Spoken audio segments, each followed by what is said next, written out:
오늘은 아주 재미있는 고전소설 오유란전이라고 하는 작품의 전체 줄거리와 핵심 정리 부분에 대해서 살펴보도록 하겠습니다. 이 작품은 해학적인 분위기에서 진행되며 도덕군자처럼 행동하던 이생이라는 인물이 오유란이라는 기생의 계략으로 인해 애욕에 빠져서 온갖 망신을 당한다는 내용으로 되어 있습니다. 혹시 배비장전이라고 들어본 적이 있는지 모르겠어요.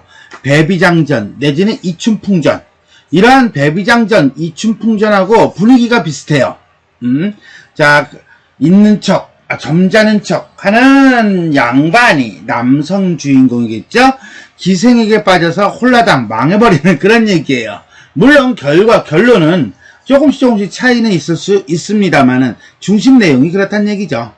조선 후기 호색 군자들의 위선적인 생활을 폭로한 풍자소설입니다.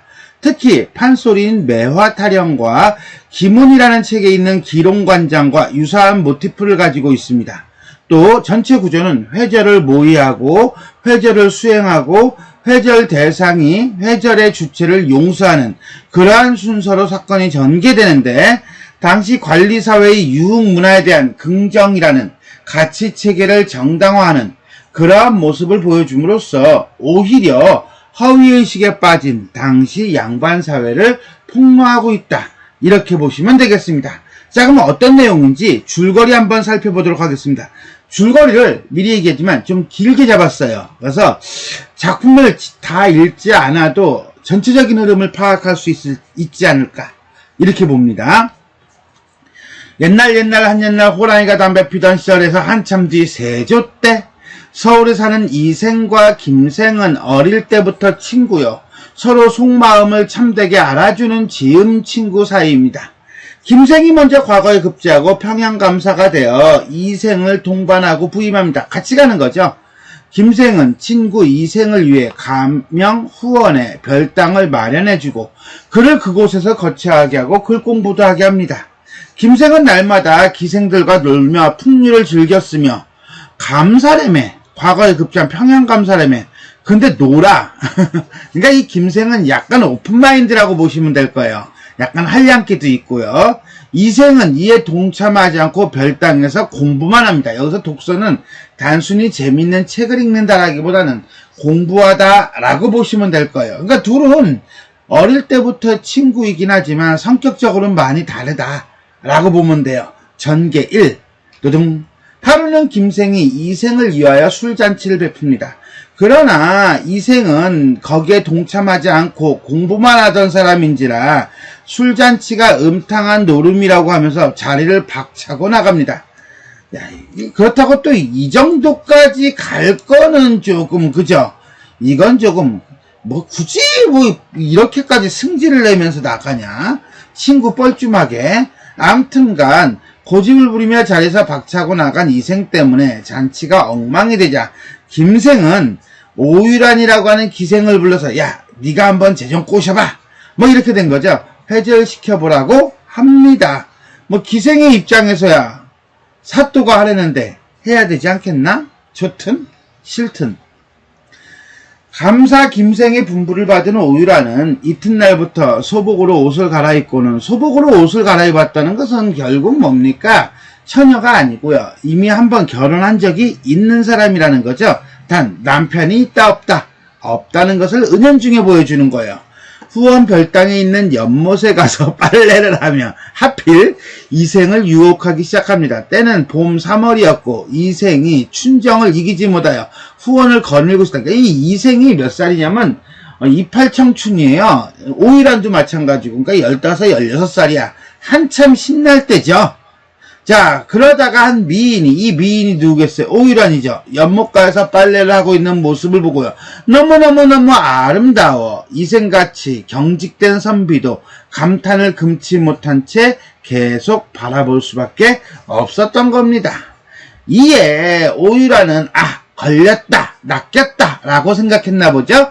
3일 또는 5일 간격으로 무슨 장터 갑니까? 연못에 빨래를 하러 갑니다. 그리고 이생은 오유란을 한번 본 이후 잊지 못해서 공부고 뭐고 다 때려치우고 날마다 그녀가 나타나기를 고대합니다. 학수고대하네요. 그리고 이생이 체면불구하고 사랑을 고백합니다. 굳은 언약을 맺었고 둘은 별당으로 들어가서 정을 나누게 됩니다. 결혼부터 해야지. 허락부터 받아야지. 이게 뭔 사고야. 한마디로 얌전한 고양이가 부뚜막에 먼저 올라간 꼴이 돼버렸어요. 김생은 하루 하인 2명을 불러서 편지를 한 통씩 써주면서 가만히 분부합니다. 그 하인 중 하나가 이생을 찾아와서는 자신이 서울 본가에서 왔다며 굴하죠. 편지 하나를 전합니다. 읽어보니 아버지가 위독하다시며 빨리 상경하라는 편지예요. 와우! 마음은 오유란에게 있어. 떠나고 싶지는 않지만 그래도 아버지가 편찮으시다는데 가야지 뭐 하고 한참 가고 있는데 갑자기 또 편지가 와. 그러니까 2명을 부른 게 이거겠네. 그죠? 병안이 회복되어 가니 상경하지 말고 오지 말고 되돌아가서 공부나 해! 라고 하는 편지를 받습니다. 이거는 반가운 편지는 아버지가 나았다는 게 반가운 것이 아니라 오유란과 헤어지지 않고 계속 볼 수 있다는 게 반가운 거겠지요. 평양으로 돌아오던 이생은 전에 없던 새로운 물건이란다. 무덤을 발견합니다. 그게 그랬더니 목동이 오유란의 무덤이라고 합니다. 와우, 결국 뭐야? 오유란이 죽었다는 거지요. 그래서 거의 죽게 됩니다. 하루는 밤이 깊었는데 은은히 곡성이 들려옵니다. 죽었다던 오유란이 담에 기대어 울고 있는 것입니다. 오유란은 자신이 죽은 것은 맞으나 낭군을 보려고 찾아왔다고 말합니다. 그리고 즐거운 시간이 보냅니다. 그리고 잠이 든 후 새벽에 혼자 먼저 일어나서 머리를 풀고 낭군이 죽었다고 호구합니다. 누가? 유란이가. 이때 바깥에서 여러 명의 하인이 들어와서는 이생이 어젯밤에 죽었다고 지들끼리 말하면서 입관을 합니다. 그러니까는 이생은 자기가 죽었다가 다시 환생한 줄 알고 슬퍼합니다. 이생은 바보예요. 자, 이때가 언제냐고요? 음력 5월이에요. 이생이 의관을 정연히 갖추고 나서니 오유란은 날씨가 더우니 다 벗어버리고 속옷만 입고 가자고 합니다. 이생이 어떻게 뻘쭘하게 그러니까 자, 우리는 죽었어요. 귀신이야. 인간들이 우리를 어떻게 봅니까? 라고 말합니다. 이에 이생은 속옷바람으로 오유란을 따라 나섭니다. 완전히 뭐예요? 벌거벗은 임금님이죠. 많은 사람이 살고 있는 저자를 지나가도 사람들은 이생과 오유란을 알아보지 못하는 듯하자 이생이 비로소 안심합니다. 그러면 진짜 이생이 죽은 거야? 그거는 아니죠. 결국 이 동네 사람들이 전부 다 뭐야? 작당을 한 거죠. 작당에서 한 사람 누구? 이생만을 위하여 트루먼 쇼를 하고 있는 거예요. 자, 이생이 감사히 옆에 가서 살피고 있는 사이에 감사가 담뱃대를 가지고 이생의 배를 찌르면서 꾸짖습니다. 그래서 어찌할 줄 모르고 내가 속았다 이런 하면서 어떻게 합니까? 감사한테 화를 내겠죠. 아니 창피하죠. 오일한테 화를 내겠죠. 아니 창피하죠. 언젠가 꼭 이걸 복수를 하고 말 거야. 뭐 이런 마음가짐일 거예요. 그래서 그런가 그로부터 열심히 공부해서 그의 가을에 과거에 급제합니다. 그리고 암행어사가 됩니다. 니들 다 죽었어! 뭐 이런 거죠. 이에 이생은 복수할 시기가 왔음을 기뻐하며 평양으로 내려가서 밤중에 어사 출두를 합니다. 갑자기? 뜬금없이 잘못한 것도 없는데 어쨌거나 간에 자기를 속였으니까 잘못한 게 있긴 있는 거지. 이생은 오유란만 엄벌하고자 했으나 오유란이 실토하며 자초지정을 쫙 얘기하니까 그걸 듣고는 없던 일로 합니다. 그리고 난 다음에 평생 같이 지내는 해피엔딩으로 끝을 맺습니다. 그리고 보니까요, 이 작품은요, 이 결말 부분보다는 위기 절정 부분이 상당히 재미있는 그런 작품일 것 같은 느낌적인 느낌이 들겠죠? 든다라고 봐요. 그렇게 분량이 많지 않고요. 그 다음에 또 워낙에 재미있어서 시간 가는 줄 모르고 볼 수 있을 겁니다. 그래서 한번 전문을 학교 도서관이라든가 이런 데서 빌려다가 보셔도 될 겁니다. 뭐 어린이 청소년용 도서로 봐도 괜찮고요. 아니면은 원본처럼 이렇게 다 완역된 걸로 봐도 괜찮아요. 이게 원래 한문 소설이거든요.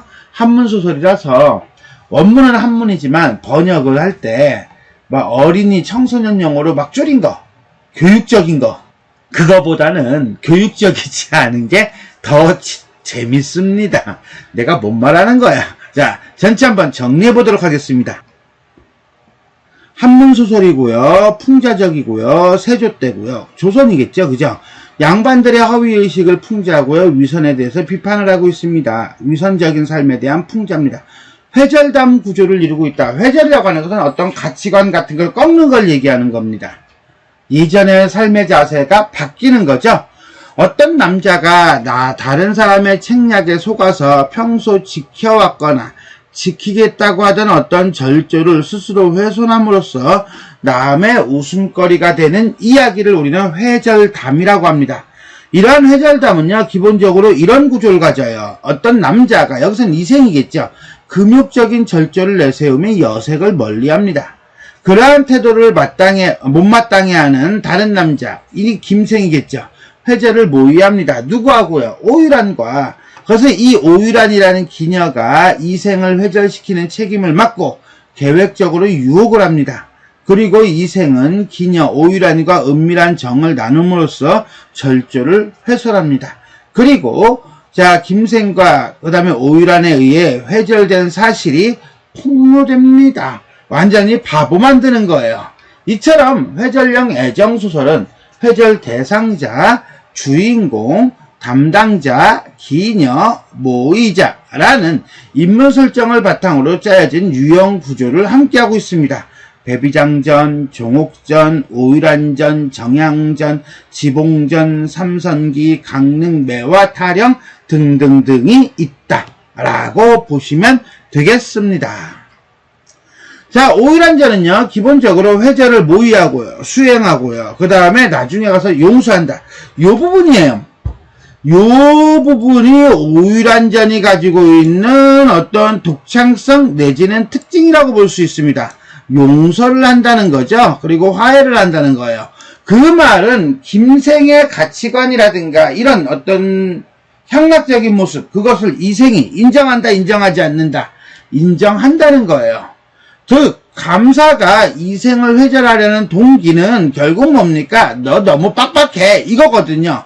이 말은 거꾸로 얘기한다면 관리사회의 유흥문화, 노세노세 문화에 대한 긍정이라고 하는 어떤 가치체계를 정당화하는 데 있다.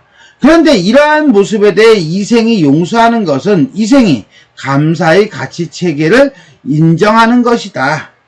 오유란 같은 경우는 기생이니까 결국은 뭐예요? 따라야지 뭐. 그래서 김생이 유란이한테 네가 이렇게 해 라고 할 수 있었던 것은 네가 기생이니까 내 말 따라 라고 하는 기본 전제가 있는 것이고, 이생이 오유란을 용서하는 것은 네가 뭔 죄가 있겠니, 시킨 놈이 잘못이지 라고 하는 마인드가 전제로 깔려 있는 거예요. 이런 점에서 본다면 이생과 김생, 김생과 이생은, 기생은 이생, 김생, 기생, 오유란의 신분인 기생이라는 신분은 결국 양반의 말을 따를 수밖에 없다 라고 하는 점을 공통적으로 인정하고 있다, 인식하고 있다, 이렇게 보시면 되겠습니다. 두 번째, 장면과 대화를 통해 당대 사회의 가치관을 드러내고 있다라고 했는데요. 하나의 장면, 그 장면이 의미하는 바, 그 다음에 그것이 서사구조로, 서사상 어떤 특징을 갖는지 이렇게 살펴보도록 하겠습니다. 자, 주연이에요. 주연이라고 하는 건 잔치를 연다라는 뜻이에요. 자, 그래서 하루는 감사가 이생에게 전합니다. 야, 네가 이 집에 온 지 1년 됐어. 1년 기념하자. 1주년이네. 하고서는 이제는 잔치하자? 그래, 뭐 하지 뭐. 간단하게 밥이나 먹는 줄 알았어. 근데 그게 아닌 거라. 너무 많아. 띵용. 그래서 오늘 이 잔치는 인간의 도리를 위한 게 아니야! 하고 박차고 나가버립니다. 즉 김생이 이생을 위하여 마련한 술자리이기 때문에 이생은 거절할 만한 이유를 찾지 못하고 술자리에 참석합니다. 그러나 술자리가 너무 화려해.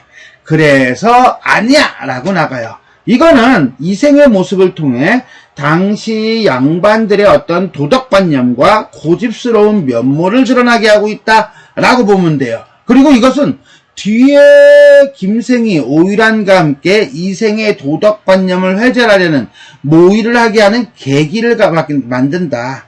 그리고 이런 걸 통해서 나중에는 이생이 어때요? 결국 오유란의 꿰매 넘어가죠? 즉 양반사회의 허위의식을 폭로하고 풍자하는 어떤 기능을 하게끔 만든다라고 보시면 되겠습니다.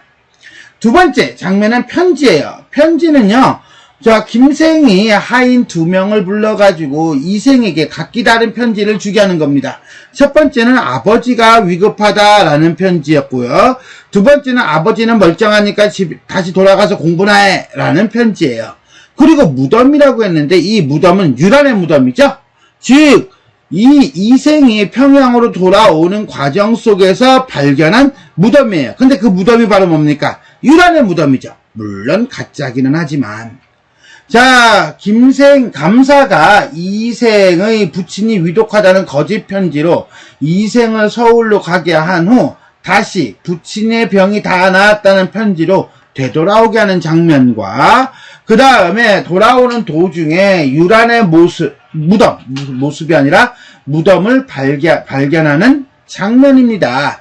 이 두 개의 장면은 사실은 그 거리가 멀지 않기 때문에 바로 이어지기 때문에 같이 묶었어요. 묶으면서 우리는 알 수 있죠. 목동이 유란의 무덤이라고 한단 말이야. 그럼 진짜 이 목동이 몰랐을까? 알았겠죠. 가짜라는 걸. 하인들은 진짜 편지라고 생각했을까? 아니죠. 모의한 사람들이 어떻게 본다면 모의 조력자라고 볼 수 있어요. 이런 점에서 볼 때 이생을 제외한 모든 인물들, 감사, 오유란, 하인, 목동까지도 전부 다 이생을 속이는데 가담하고 있다는 거예요. 더더군다나 오유란이 죽었다라고 하는 것은 뒤에 뭐가 나오냐면 오유란의 귀신이 나와요. 근데 이생은 오유란의 무덤을 봤기 때문에 결국 유란이가 귀신이 되어 나타나는 것을 믿어 안 믿어?